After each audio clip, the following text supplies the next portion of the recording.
Hello everyone. आज class 6 chapter 1 का ये लेसन पढ़ेंगे कि पैट्रिक का होमवर्क किसने किया।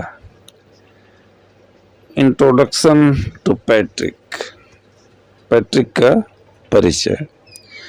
Patrick was a young boy who disliked doing homework, finding it boring. Patrick क्या था कि एक छोटा लड़का था जिसे होमवर्क करना पसंद नहीं था। वह इसे उबाऊ समझता था। आप भी ऐसा समझते होंगे कोई कोई।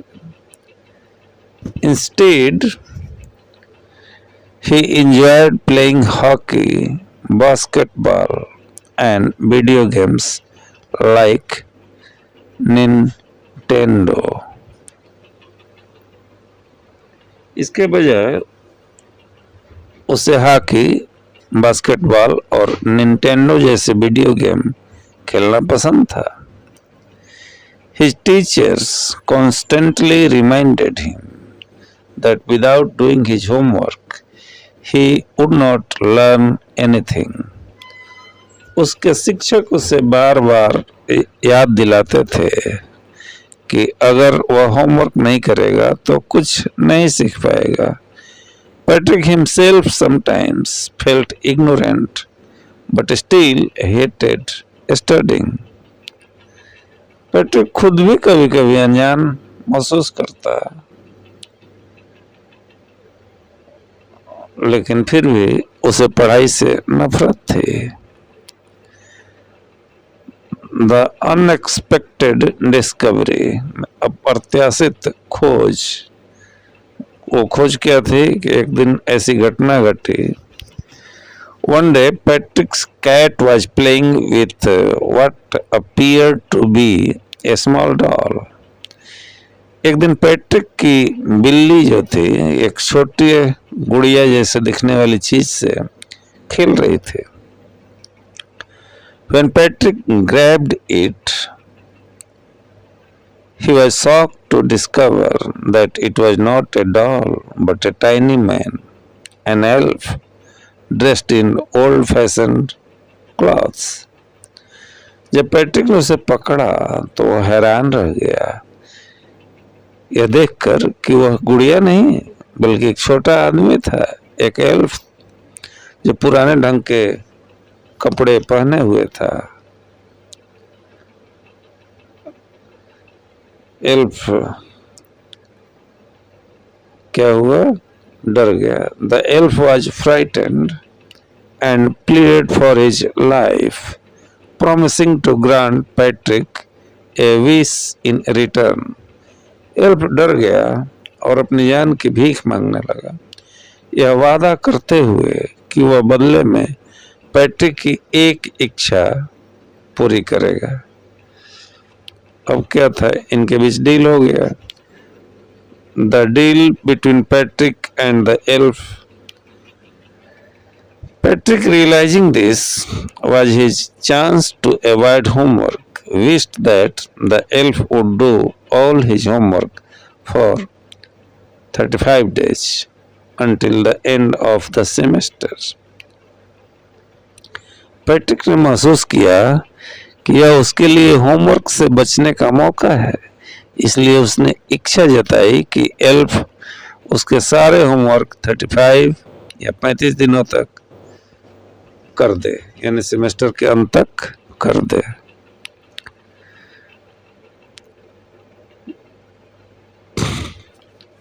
The elf agreed, but instead that he needed Patrick's help with difficult words, math problems and other subjects as he was unfamiliar with human schoolwork.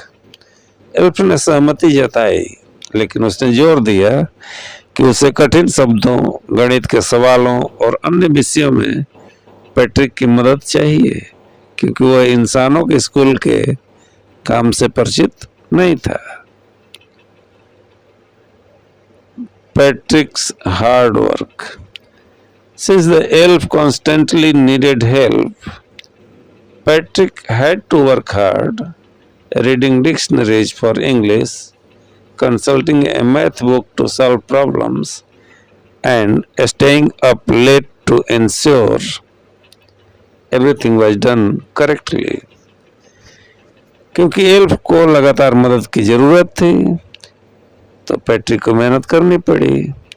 अंग्रेजी के लिए शब्दकोश पढ़ना, गणित की समस्याओं को हल करने के लिए किताबें देखना और देर रात तक जाग कर यह सुनिश्चित करना कि सब कुछ सही हो। Although Patrick believed the elf was doing his homework, in reality he was the one putting in all the effort. हालांकि पैट्रिक को लगता था कि एल्फ उसका होमवर्क कर रहा है, लेकिन वास्तव में मेहनत वही कर रहा था। अब रिजल्ट क्या हुआ इसका परिणाम? By the time the 35 days ended, Patrick had unknowingly developed a habit of studying and working diligently. जब 35 दिन पूरे हो गए, तब तक पैट्रिक को अनजाने में पढ़ाई करने और मेहनत करने की आदत पड़ गई थी।